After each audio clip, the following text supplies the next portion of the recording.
Hello everybody, welcome to Orabox. I am Aura, and in this video we're going to be going over an 18 Spires key.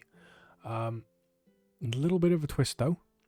This is also going to be a comparison between two different legendaries. Myself and my friend Saito, who you see in some of my other keys and my other content, are running the two different Retribution legendaries. I am running Divine Resonance, and Saito is running Tempest of the Lightbringer. So we are running the different builds, kind of single target priority, which is the one I advocate, and the one that has guides, which I will put a link or a card up above, and I will link at the end of the video. So you guys can go have a look at that if you so wish. And he is running the older build that was kind of the mainstay back in Season 1. Again, I do have a video that talks about that down, and that is a 9.0.5 guide. So a little bit out of date, but you can go have a look at that if you wish to play that particular playstyle. So we're going to go into it. Now, this is going to be focused primarily on the differences between the two legendaries. This wasn't intended in any way, shape or form to be a comparison between the two legendaries. It's just something that I found out about halfway through the key and thought it might actually be a really good comparison for you guys. So I'm going to play it through a little bit faster. This is pulled directly from a stream from a few days ago.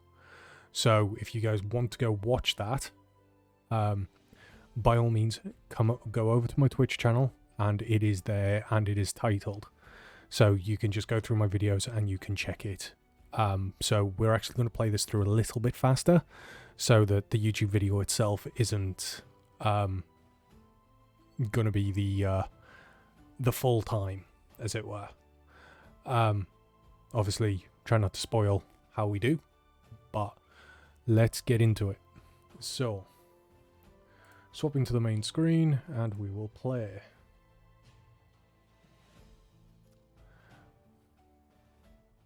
We will quickly, however, change the time, speed, so we'll play it at 1.5 speed,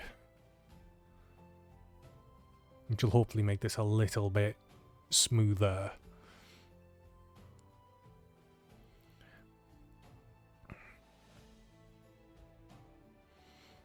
Bit of a pre-bubble, and we're just going through it.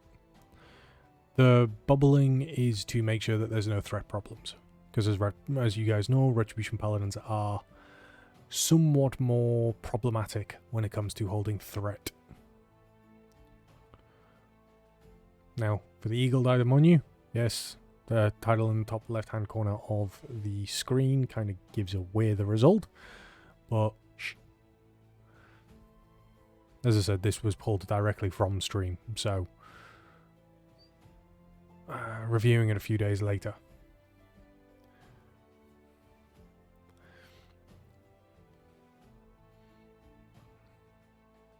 Because I think it's about halfway through the dungeon I actually realised Saito was using the other build, which does spark a discussion during the Twitch chat. So, again, if you want this done as a proper breakdown video, obviously just comment below, let me know, and I can go over this properly without too much difficulty. I'll play it at normal speed and I'll discuss how things went and stuff like that. Alternatively, I can try and get another key in and go through that.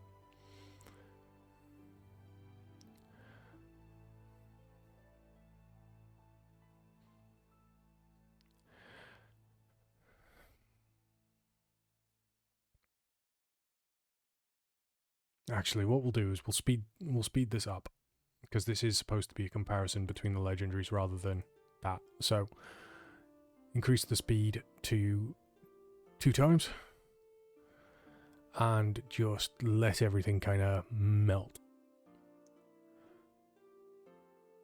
So Champion's Brand, the usual pick, we know this. Like, I am very much playing the single target. I believe... I can't remember if Scyther picked up the volcanic plumage or the other one, but I don't think he picks up brand. Because we ended up having a discussion about it. I just hold cooldowns for the boss. Standard practice. Because by this point, guys, you know what's going to come. This boss is going to say hello to execution sentence. Sir, can I introduce you to our Lord and Saviour?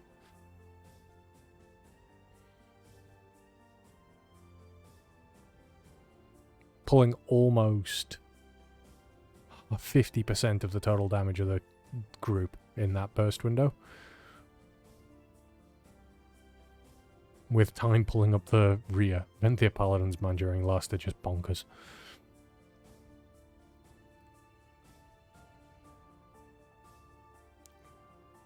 Me taking a lot of unnecessary damage. Need to get a lot better at that. Unfortunately, Ark did hit the dirt there. I believe he got hit by the cleave. Unfortunately, this fight isn't very forgiving for melee because there is a lot of running around. Destruction Warlocks, Shadow Priests, well, any 2-target cleave classes that can do it from range are at a much better advantage here.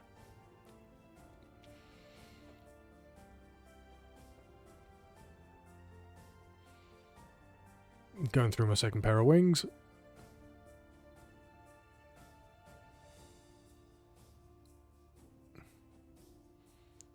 Scyther still has 40 seconds on his wings.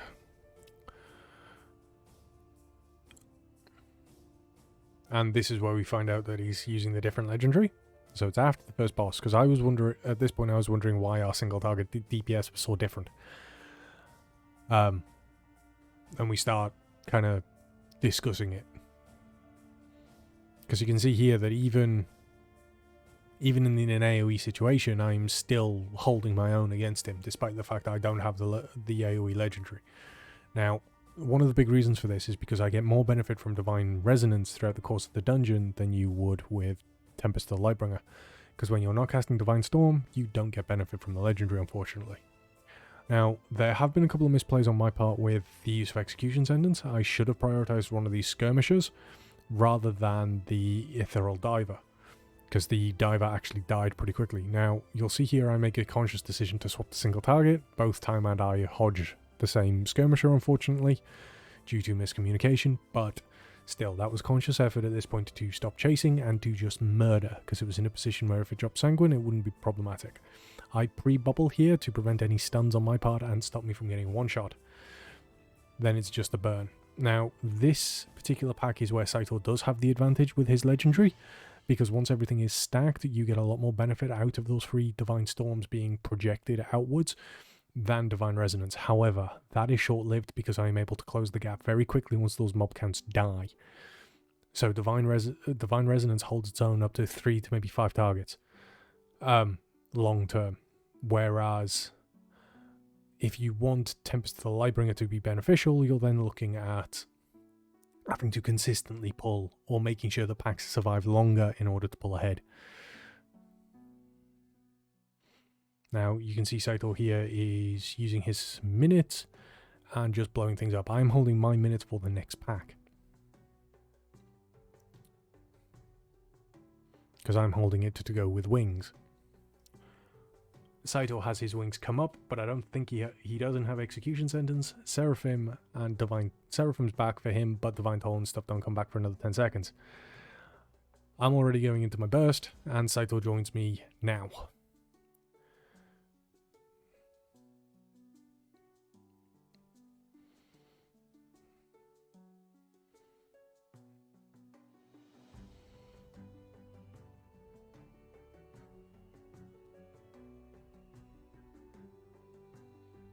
About 70k difference between the two of us in that pack, which would have been due to Execution Sentence and my Judgments, because Judgment actually hits quite hard.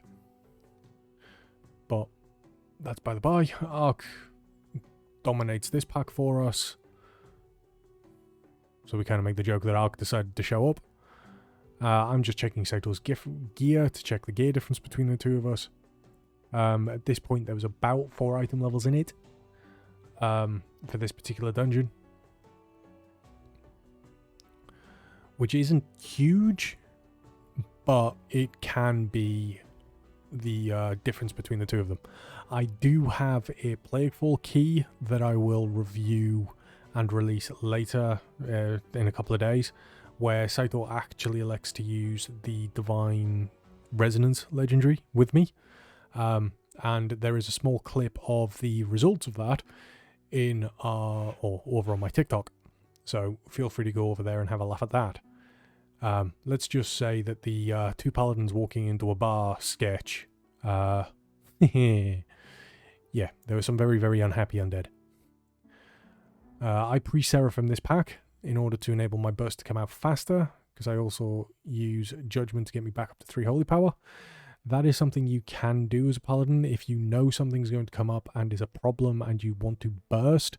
If you hold off the last 3-4 seconds of an encounter and just store your holy power, it can be a much better save. Because Saito and I had the same tactic there, and I pulled a lot more DPS than he did, despite his AoE legendary. Because I was just faster on the draw. Now, one thing to note with Spires of Ascension specifically, and during these not gauntlet phases, but this second wing from Kintara to Ventanax, because of the squadron leaders, or the squad captains, Divine Tempest Legendary is actually nerfed. And is less effective, because while these squad leaders are alive, everything else takes less damage. Which means that AoE is a lot more inefficient, and therefore you need to focus on your priority damage. Now, Saito swaps to it, and does a reasonable amount of damage, but not to the same degree I do. Because a lot of his damage is still padding. I racial imbued weapon, and we just crack on. Now, one thing I will say about Saito, and why I thought that this video comparison would be fair, from a scientific point of view, is my experience as Retribution Paladin in recent expansions is nowhere near to the same level as Tame's, or Saito's. Saito has been a Retribution Paladin main now for 4-5 years, I think, coming up at this point, as in full dedicated Retribution Paladin main, and he has only this expansion started picking up tanking for Mythic Plus, because that previously used to be Stitcher's role. Whereas I, for Retribution Paladin now, have only really been playing it for about 4 months. I picked Retribution Paladin up as my main during Castle Nathria when we were progressing Mythic. I managed to get 4 out of 10 Mythic with my various guilds, and then went on to join Delicate Thugs, which is now Dab for me, and they recruited me during Stone Legion General progression as a Fire Mage, but my Red Paladin slapped enough to replace my Fire Mage. Unfortunately, my positional work for Ventanax could do with improving. I'm not very good at dodging these bullet hells. I take a lot of unnecessary damage, so apologies again to time. Again, if you want to listen to the full audio that happened through this, and our various defensive calls, because for Ventanax, we actually coordinate our damage reductions on Arc, because he is the only one targeted by Dark Stride. Again, feel free to go over with my Twitch and watch that, or I can do a full breakdown video specifically on this for you guys at a later date. So comment below if you'd like to see that. All 3 of us die here. Saito is somehow alive by less than 1% of his health, but the boss goes down anyway. So at this point, we've got just under 16 minutes left, 2 bosses to go on a tyrannical week, and we're looking good. We do take this time to eat, or I take this time to eat and rebuff. I use a rune for the extra strength because Ophirion and Devos are both quite nasty bosses. and I never like playing with them. I need to maximize my personal uptime.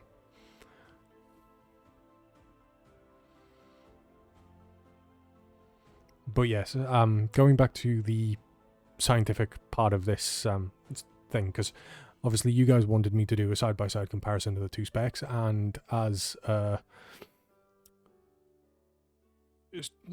mature student studying astrophysics, I wanted to do this in the most scientific light I could.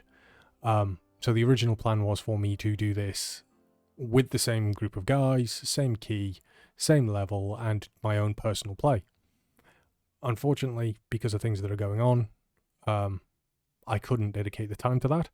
So I traded the experience and my ability with supplementing, obviously, Saitor's skill as a Retribution Paladin and his comfort with that particular build versus my comfort with single target priority and the build I have presented to you guys over with the 9.1 guides, and hopefully you guys can tell me whether or not it was a fair comparison, or if you want me to go with the original idea and play both builds myself.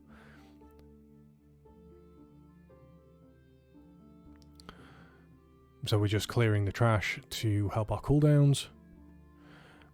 There is a discussion at this point about whether or not once you've pulled the first pack you should pull Orpherion and then do that second pack for cooldowns, but it was a moot point. Orpherion's damage profile, you can use your 1 minute, then there'll be the damage phase. So you hold wings and any 2+ minute cooldowns for that damage phase. Because the point is you want to pump as much damage in as possible because he takes extra damage. You can see I'm playing my little mini games with Pelagos. Sack is used on Saitor, perks of having 3 paladins, and we're about to go into the damage increase phase, so we do everything we can to stack it. I was a little bit early on my Seraphim, and that will actually come to bite me in the rear in a minute, because Saitor is able to do almost as much single target damage as me, despite my build being primarily single target focused. However, I am able to recover and pull ahead.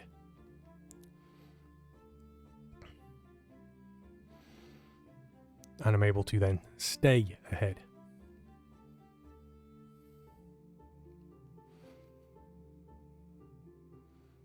Because Saitor's damage at this point is starting to dip a lot faster than mine is.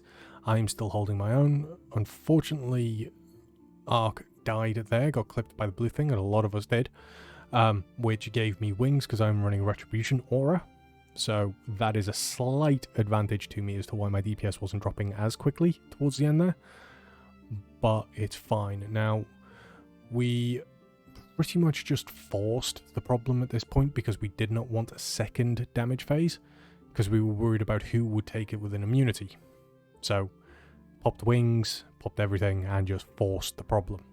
Kind of unnecessary, but we did it. And as a result, I ended that fight 900 damage ahead of Tame, or 900 DPS ahead of Tame. Now, at this point, I did quickly check the overall, and I was above, but we'll see how it goes, because we have 3 problem mobs left to go, and we also have Devos. So,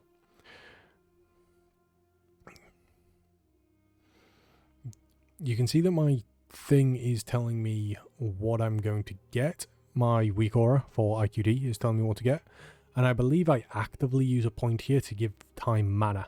There we go. I used it when it was saying mana because Time called that he was having mana problems. Now, one of the big problems with IQD is, unless you're going to make a deliberate play like that, if you're running certain healer comms, Restoration Druids are quite nasty for it, and occasionally Holy Priest as well, they can be very, very mana hungry.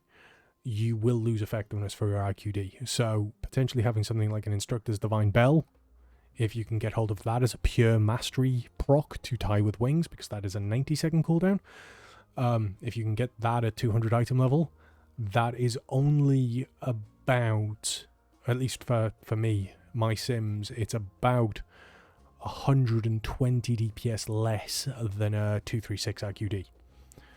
So it's competitive. And it becomes more competitive when you take into account that the stat proc of IQD might only be, say, 40% if you're running a mana-hungry healer. We popped cooldowns on that last ad just to burn it, so Time was able to hold his Ashen Hollow for this, as well as Lust. So Time is doing a lot of the work here, and Saito and I are just looking pretty. We're the pretty boys! It's like two pink pom-poms cheering on the chamois.